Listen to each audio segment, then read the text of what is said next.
Hi, good morning to everybody. Now, once again, I am present with my YouTube channel Oxford Gallery Kahelgaon. And today, the subject of my topic of my video is pronoun. So, we will discuss about pronoun today in this class. हम लोग आज pronoun के बारे में इस class में discuss करेंगे. Student, each and every chapter of grammar is very important for those student who is interested in English. ऐसे बच्चे जो अंग्रेजी में इंटरेस्ट रखते हैं उनके लिए व्याकरण का, ग्रामर का एक एक चैप्टर महत्वपूर्ण है. हमारा ये वीडियो +2 के बच्चों के लिए सिर्फ नहीं बल्कि जो क्लास 9 में हैं, क्लास 10 में हैं, 11th हैं, +2 कंप्लीट कर चुके हैं, उन सभी बच्चों के लिए हमारा ये वीडियो बहुत ही यूज़फुल है. So we will discuss about pronoun today. Pronoun के बारे में हम लोग आज डिस्कस करेंगे. उसके बाद प्रोनाउन के बाद हम जानेंगे प्रोनाउन क्या है और उसके बाद हम काइंड्स ऑफ प्रोनाउन के भी बारे में जानकारी आपको देंगे इस वीडियो में. तो चलिए हम आपको सीधे क्लास के बारे में, प्रोनाउन के बारे में बताना शुरू करते हैं. तो हमारा जो आज का विषय है वो है प्रोनाउन. प्रोनाउन किसे कहते हैं? प्रोनाउन वह शब्द है जो किसी नाउन के बदले वाक्य में प्रयुक्त होता है. Pronoun is a word which is used instead of a noun. किसी नाउन के बदले प्रयुक्त होता है. क्यों होता है? इसकी परिस्थितियाँ क्या होती है? तो कभी कभी हमें प्रयोग करना पड़ता है और हम कभी कभी जानबूझ कर करते हैं. इसके कारण क्या होते हैं? तो बार बार किसी वाक्य में अगर नाउन का प्रयोग किया जा रहा है, again and again the word noun word is repeating, that means we use pronoun. अगर बार बार कोई नाउन का शब्द रिपीट हो रहा है तो हम एक्सप्रेशन नहीं बन पाता है, अच्छे वाक्य नहीं बन पाते हैं, उसमें एक्सप्रेशन नहीं होता है. वाक्य तो शुद्ध होगा वो, लेकिन उसमें वो एक्सप्रेशन नहीं होगा. सो हम लोग नाउन के बदले प्रोनाउन का यूज करते हैं. एज एन एग्जाम्पल कि हमारे पास बहुत सारे कपड़े होते हैं. क्या हम हमेशा एक ही कपड़े पहनते हैं? नहीं, बार बार हम कपड़ों को चेंज करके पहनते हैं. स्कूल के लिए अलग होता है, वो मॉर्निंग वॉक के लिए अलग होता है, हम शादी या फंक्शन में जाते हैं तो अलग अलग. तो उसी प्रकार नाउन के बदले प्रोनाउन का प्रयोग इसलिए किया जाता है ताकि वाक्य को ज़्यादा अट्रैक्टिव बनाया जाए, इम्प्रेसिव बनाया जाए. सो हम नाउन के बदले प्रोनाउन का वाक्य में प्रयोग करते हैं. ऑलरेडी हम लोग नाउन के बारे में बहुत कुछ सीख चुके हैं. आज की वीडियो में हम आपको प्रोनाउन के बारे में बताएंगे. तो मैंने अभी बताया आपको कि नाउन के बदले जिस शब्द का प्रयोग किया जाता है उसे प्रोनाउन कहते हैं. तो हम आपको प्रोनाउन से भी परिचित कराएंगे. इन pronoun is the part of speech. Pronoun is the parts of speech. Pronoun भी पार्ट्स ऑफ स्पीच का एक हिस्सा है. तो there are 10 kinds of pronoun. Pronoun के 10 प्रकार होते हैं. उनमें से हम आज की क्लास में मेनली 8 काइंड्स ऑफ प्रोनाउन, 8 प्रकार के प्रोनाउन के बारे में चर्चा करेंगे. तो मैं सबसे पहले आपको पर्सनल प्रोनाउन के बारे में चर्चा करेंगे. पर्सनल प्रोनाउन किसे कहते हैं? ऐसे प्रोनाउन जिसका प्रयोग स्वयं के लिए किया जाता है, खुद के लिए किया जाता है, व्यक्तिवाचक के लिए किया जाता है, उसको हम पर्सनल प्रोनाउन कहते हैं. जैसे एग्जाम्पल के रूप में I, we, you, he, she, it and their. These are the examples of personal pronoun. मैं फिर से कहता हूं, पर्सनल प्रोनाउन किसे कहते हैं? तो ऐसे प्रोनाउन जिसका प्रयोग व्यक्तियों के लिए किया जाता है.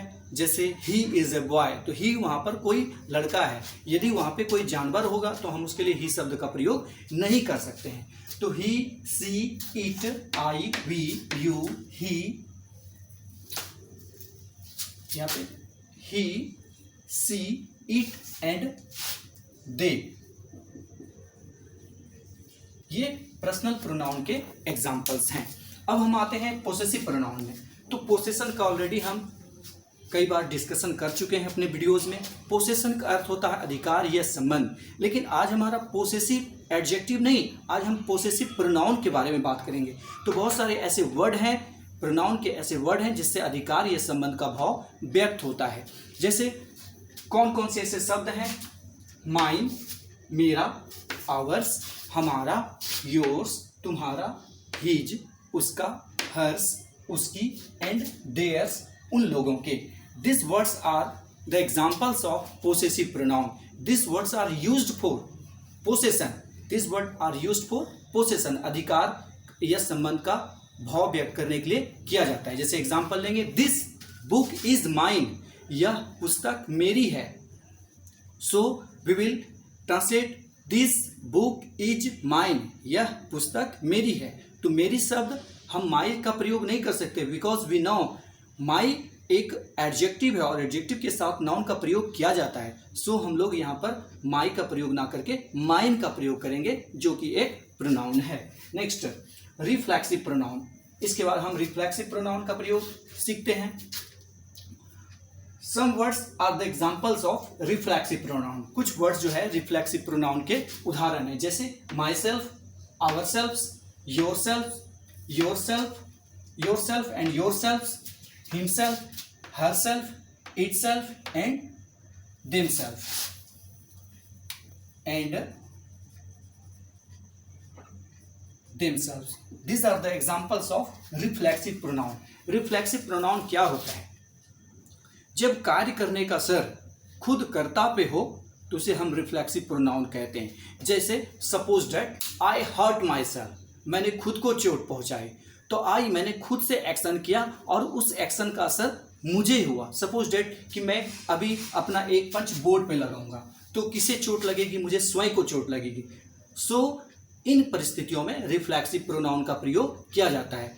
और कुछ परिस्थितियां, जैसे मैं आपको बोलूं कि क्या आपने पत्र लिखा? प्लस सर हाँ लिखा, तो किसकी सहायता से? नहीं सर, मैंने स्वयं से लिखा। सो आप क्या कहोगे अंग्रेजी में? I wrote a letter myself, मैंने यह पत्र, I write a letter myself, मैंने एक पत्र स्वयं से लिखा, खुद से लिखा। उसने खुद से किया, उसने स्वयं से किया। तो इन शब्दों का प्रयोग खुद को व्यक्त करने के लिए किया जाता है। एग्जाम्पल कौन कौन से हैं? Myself, ourself, yourself, yourself, himself, herself, itself और देयर सेल्फ। नेक्स्ट, अब हम डेमोन्स्ट्रेटिव प्रोनाउन के बारे में आपको बताएंगे। डेमोन्स्ट्रेटिव प्रोनाउन मतलब ऐसे कुछ शब्द हैं जो संकेत व्यक्त करने के लिए किए जाते हैं। संकेत, डेमोनेस्ट मतलब होता है संकेत करना, किसी की ओर इशारा करना, दिखाना। There are 4 examples of demonstrative pronoun, this, that, these and those. These are the four examples of demonstrative pronoun. इन शब्दों का प्रयोग वस्तुओं को, व्यक्तियों को इंगित, निर्देशिक दिखाने के लिए किया जाता है। So these are called demonstrative pronoun. Just example हम लेंगे, this and that are singular and these and those are plural. हम ऑलरेडी एडजेक्टिव में भी इसका प्रयोग सीखे हैं, बट ये प्रोनाउन है। यहाँ पे जब हम इसका प्रयोग, जैसे एग्जाम्पल के लोग हैं, this is a pen, this is a marker, यह एक मार्कर है, तो मैं इस मार्कर को आपको दिखा रहा हूं। So this is a marker. तो दिस यहाँ पे निर्देशित, इंगित करने का काम कर रहा है। सो दिस यहाँ पे एक डेमोन्स्ट्रेटिव प्रोनाउन है। जैसे दैट नजदीक के लिए दिस और दूर के लिए दैट का प्रयोग करते हैं। जब कोई वस्तु दूर में होती है, सपोज दैट कोई वस्तु दूर में रखी हो, तो हम कहेंगे that is a pen.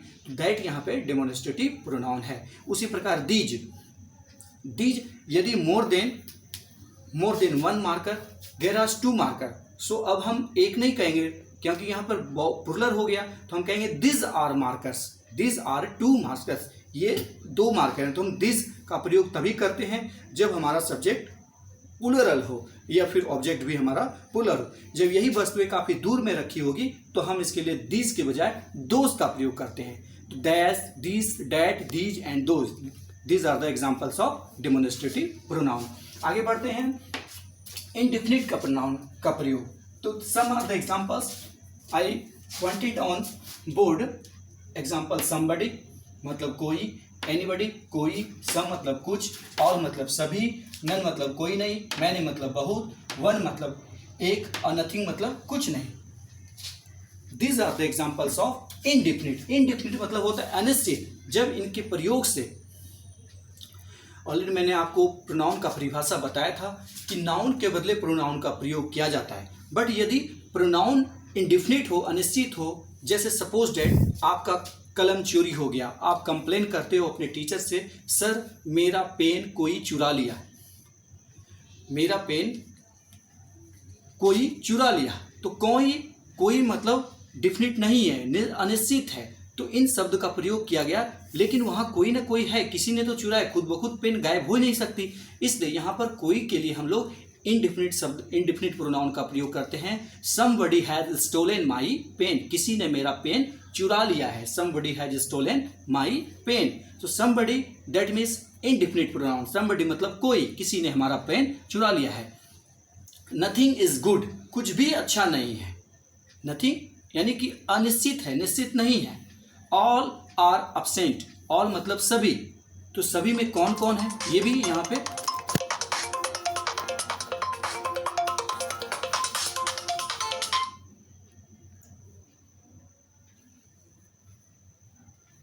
All भी यहाँ पर इंडिफिनिट प्रोनाउन का एग्जाम्पल्स है। Sorry for little disturbances. Next हम आगे बढ़ते हैं और डिस्ट्रीब्यूटिव की बात करते हैं। Distributive each, either and neither. Each मतलब होता है प्रत्येक, आइदर मतलब दोनों में से कोई एक, एंड नाइदर मतलब दोनों में से कोई नहीं। जब इनका प्रयोग हम उन परिस्थितियों में करते हैं जब विभाजित करने की बात हो। सपोज डैट मैं आपको कुछ बांटने की, मिठाई बांटने की बात कहूँगा please distribute this sweets to each and every student. तो ईच शब्द का प्रयोग उन परिस्थितियों में किया जाता है जब सबको संबोधित करना होता है, तो हम फिर ईच का प्रयोग करते हैं। आइदर, आइदर मतलब दोनों में से कोई एक। Either of you can take this pen, यानी कि दोनों में से कोई, सपोज डेट मेरे पास एक कलम है और दो बच्चे मुझसे डिमांड करें सर आप अपनी पेन मुझे दे दीजिए, तो how I can give my pen to both the student. So I will use this sentence, either you can take this pen. Either you can, तुम दोनों में से कोई एक इस पेन को ले सकते हो। इसी प्रकार से neither, neither of the two boys were absent from the class, यानी कि दोनों में से कोई भी स्टूडेंट्स इस क्लास में प्रेजेंट नहीं था। तो आइदर, ईच, आइदर और नाइदर इसे डिस्ट्रीब्यूटिव प्रोनाउन की श्रेणी में रखा जाता है। नेक्स्ट डिस्ट्रीब्यूटिव के बाद हम रिलेटिव, रिलेटिव क्या आता है। रिलेटिव का मतलब होता है संबंध स्थापित करना। तो कुछ वर्ड्स ऐसे हैं जो दो वाक्यों को जोड़ने का कार्य करता है। जैसे एग्जाम्पल के रूप में हम who, whom, whose, which, what and that, ये एक WH वर्ड्स की श्रेणी में आता है। WH क्लॉज वर्ड्स हैं, बट ये कभी कभी दो वाक्यों को जोड़ने का भी काम करता है। जब ये शब्द, ये हु, हुज, हुम, विच, व्हाट एंड दैट, जब दो वाक्यों को इंक्लूड या जोड़ने का काम करता है तो यह फिर रिलेटिव प्रोनाउन कहलाता है। अब यही सेम एग्जांपल्स हम देखेंगे इंट्रोगेटिव। यही वर्ड जब प्रश्न बनाने के काम आते हैं, जैसे who are you, that means who शब्द का प्रयोग यहाँ पे प्रश्नवाचक वाक्य बनाने के लिए किया गया है, तो हु यहाँ पर इंट्रोगेटिव प्रोनाउन है। उसी प्रकार से whom, whose, which and what, this are the examples of interrogative pronoun. क्योंकि इंट्रोगेटिव का मतलब होता है प्रश्नवाचक। तो प्रश्नवाचक कुछ शब्द ऐसे हैं जो प्रश्न बनाने में महत्वपूर्ण भूमिका निभाते हैं, उनमें से ये इंट्रोगेटिव प्रोनाउन जैसे who, whom, whose, which and what, these are the examples of interrogative pronoun which is used for question बनाने के लिए, क्वेश्चन प्रश्नवाचक इंट्रोगेटिव सेंटेंसेस बनाने के लिए इन शब्दों का प्रयोग किया जाता है। तो it's all about the description of pronoun. आज हम आपके लिए इस वीडियो में प्रोनाउन को लेकर आए थे। सो जो बच्चे ग्रामर, बेसिक ग्रामर्स में इंटरेस्ट रखते हैं, मैं उम्मीद करता हूं उन्हें ये वीडियो जरूर पसंद आया होगा। आपके फीडबैक के लिए यू आर वेलकम। मेरे आप कमेंट्स में आप अपना फीडबैक दे सकते हैं एंड आई होप कि आप लोग अपना कमेंट जरूर करेंगे एंड हमारी वीडियोस को जरूर लाइक और शेयर करेंगे। Thank you. मैं नेक्स्ट क्लास में आपको प्रोनाउन का दूसरे पार्ट में, ये फर्स्ट पार्ट होगा, दूसरे पार्ट में हम देखेंगे कि ये प्रोनाउन किस प्रकार से first person, second person and third person में बटे हुए हैं। बिकॉज ये प्रोनाउन हमें स्पेशली जब हम नरेशन पढ़ते हैं, डायरेक्ट टू इनडायरेक्ट स्पीच बनाने सीखते हैं और इनडायरेक्ट से डायरेक्ट बनाने सीखते हैं, उस वक्त हमें ये प्रोनाउन बहुत महत्वपूर्ण हो जाता है और हमें बहुत हेल्प करता है। सो हमें ये अंडरस्टैंड करना चाहिए, हमें ये समझना चाहिए what is pronoun and what is the usages of pronoun when we will use this pronoun. Thank you to everybody, thank you to my class.